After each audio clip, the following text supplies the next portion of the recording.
السلام عليكم ورحمة الله وبركاته أصحابتا يسود هذا ملكستو الدنيا أتكتشوكتان وحن صاحب يالني فاقد دونا كل ماضي إلا قلبتا إلا عاوي لقرده لهوريال كبريمير ليغا أو هوريال كوخ مصد بدن قارد يرو صاحب يال هدي أتاي صاحب كوع سبورتين أنا فضل سكريم نوصار وكما سنتاي صاحب لجانقات كاغا كوحدا كوبادا عقتا لغو مقعاو مانشستر سيتي oo joogta gurigeeda Etihad Stadium waxaa soo booqday kooxda Southampton oo ka tirsan horyaalka Premier League markaa sidii caadada ahayd ee kooxda kubadda cagta Manchester City waxay 4-0 ku dhufatay kooxda Southampton oo marti u ahayd saaxiibayaal kulankan waxaa kulan weerar iyo weerar celis ah laakiin kooxda Manchester City waxay ahayd mar walba kooxda hogaaminaysa ama kooxda maamulaysa garoonka iyo kubaddaba waxayna weerar aan kala joogsi lahayn ku qaaday kooxda Southampton oo ah koox aad uga liidata daafaca iyo dhexda maadaama la arkay siday booniga isku dhifsanayeen iyo booniga badan ay khaldiyeen kooxda lagu magacaabo Southampton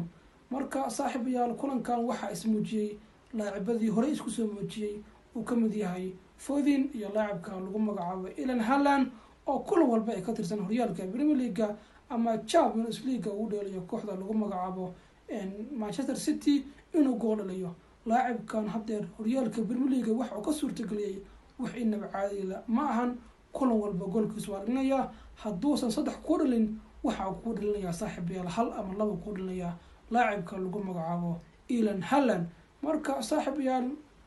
kulankan waxa kulan aad u xamaasad badan kooxda Manchester City ahayd kooxda mar walba loo filan karay inay guulaysato maadaama ay ciyaaryahanno xirfadlayaal oo goolinta ku fiican ay joogto gurigeeda maadaama ay qof walba markuu gurigiisa joogo ama naadi walba uu aad u xoogan yahay taageerayaal dhiirigeliyana uu haysto marka saaxiibayaal Foden goolkiisa waa la yimid Cancelo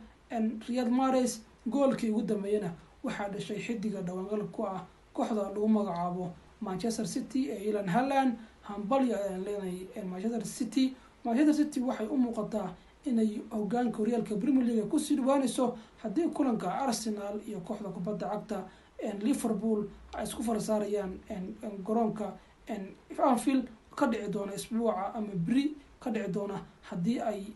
ay soo bayso Arsenal waxay noqonaysaa mar midda siiraysa horyaalka Premier League laakiin haddii afar dhulka loo geliyo Arsenal ilaa waa caadadeeda marka saaxiibayaal Manchester City waxay u socotaa meel ay inaba caadeen kooxdan koox iska celin ka dhah ama koox agmar ka dhama jido waa boqorka keenta weeye libaax weeye kooxda kubadda cagta Manchester saaxiibayaal waxaan eegi doonaa oo kale kulankii Chelsea iyo Wolves kulankaas oo ahaa kulan asaguna aad u fiican kooxda Chelsea ahayd homekeeda ay joogtay kulankan wuxuu ahaa kulan aad iyo aad u fiican kooxda Chelsea waxaa ka hormaanaya laacibkoodii hore nagu dheeli jiray ninka Diego Costa oo dhawaangal ku ah kooxda Wolves ee horyaalka Premier League laacibkan oo kusoo wareeray kooxda Atletico ayaa dib ugu soo laabtay horyaalka Premier League 3-0 ay maanta kooxda kubadda cagta Chelsea waxa muuqata saaxiibayaal kooxda Chelsea inay dib soo laabanayso maadaama halkay kulmadii ugu dambeysay Champions League horyaalka maanta ah inay guulo weyn ay gaadhay waxa la filayaa inay Chelsea ku soo laabato Chelsea hore maadaama kulmadii la soo dhaafay ee kooxda kubadda cagta Chelsea ay la kulmasay caqabado fara badan ayadoo macnaha guuldarooyin iyo baraajo aan la fiicnayn la kala kulmasay kooxaha kale ee horyaalka Premier League iyo dhammaan qaaradda Yurub marka Chelsea waa soo laabatay si ayra inuu salaamaysa moodaysa inay koox Chelsea u soo laabanayso maadaama kulmadii la soo dhaafay ay booni fiican oo xirfad la ay soo bandhigtay laacibada ismuujiyay waxaa kamid ah laacibta goolka koowaad dhaliyay 45 markii la aadi lahaa qaybta labaad ee ciyaarta Kefa Havertz waa laacib khabiir ah laacibka reer Germany waxa uu nahay kulankii u dhaxeeyay Chelsea iyo Manchester City ee Champions League 2021 inuu bixiyo kooxda Chelsea maadaama goolka qura uu leeyay laacibka lagu magacaabo Kefa Havertz ay gool u gaareen kooxda Chelsea saasna ay ku qaadeen Champions League marka saaxiibayaal kulanka goolka labaadna waxa dhashay laacibka Perisic waxaana saddexaysay Precho marka kulankan wuxuu ahaa kulan aad iyo aad Chelsea ugu muhiim ah gurigeeda joogtay guulo badan ayna filan ka dhigay marka Chelsea waa guuleysatay hambalyo ayaan leenahay saaxiibkooda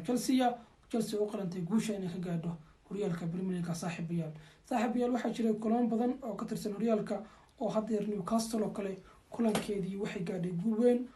Brentford oo soo boqotay gurigeeda sidaan saakaman ii sheegay waxay ku dhufatay 5-1 Allah kooxda meel ay u socotaa sanadkan dhaqaale ay heshay dhaqaale far badan ay heshay kooxda lagu magacaabo